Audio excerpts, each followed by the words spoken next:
colleague Munish Pandey is now joining me live this morning. Munish, take us through the details of the notification which in fact announces the ban on the Popular Front of India. What sort of evidences had emerged against the PFI for the central government to take this decision?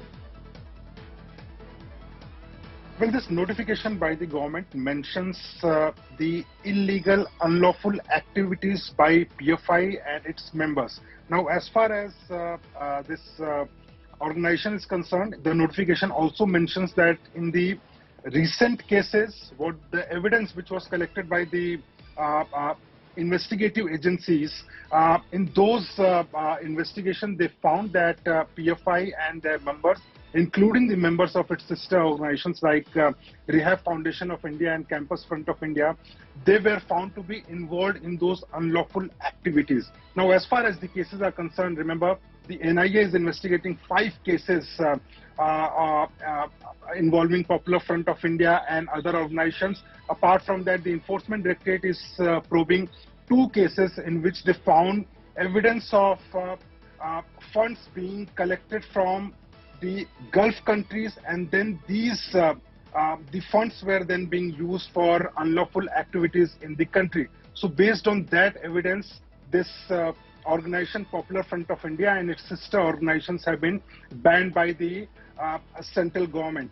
As far as why these sister organizations have been banned, the notification also mentions that some of the PFI members were also found to be members of the other foundation. For example, there is a mention of Rehab Foundation of India. Rehab Foundation of India was involved in collecting the funds. So the money was coming to Rehab Foundation of India, and then it was being distributed to the Popular Front of India and the other organizations. As far as the money is concerned, since 2010, more than 120 crore rupees, the ED has mentioned that more than 120 crore rupees was collected by these organizations, and then it was being distributed to the members of PFI, Rehab Foundation of India and Campus Front of India. And the sole intention, according to the government, the sole intention of these members were to basically create an atmosphere of fear among the public.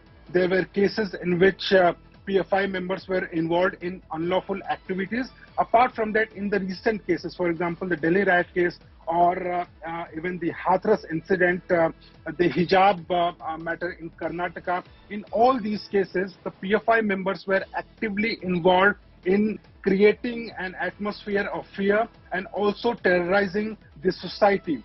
In recent case, what the NIA found evidence is that when PM was supposed to travel to Bihar, then there was a group of 15 to 20 people. They were being trained by the PFI leaders so that PM can be targeted. So these are the evidences based on which now PFI stands banned. Apart from PFI, there are sister organizations of PFI who have been banned for next 5 years. Paul. That's right. Munish, also has the government found evidence, because this was earlier cited as well when the NIA was conducting its raids on Thursday, and then of course the action which was being taken yesterday subsequently as well. Has the government found evidence of the PFI's links with prescribed terror organizations outside the country as well? Paul, PFI is being investigated by the Central Investigative Agencies since 2013, and since then many of the PFI members have not only convicted by the court but also in several cases charge sheets have been filed. Now, why PFI has been banned? Recently, when there were incidents in which PFI members were involved, Delhi riot case or Shaheen Bagh matter, or in Karnataka and Kerala there were terror activities. In all these cases there was one organization which was common. The members of these organizations were common in all these unlawful activities was PFI, and that is why a team was formed within the Ministry of Home Affairs. NIA, ED and the state police were tasked to collect evidence against the PFI members, and then on September 22nd the raids were conducted. Now, as far as the evidence against PFI members are concerned, remember, the MHA was requested by several state police, including the Chief Minister of Uttar Pradesh, Yogi Adityanath.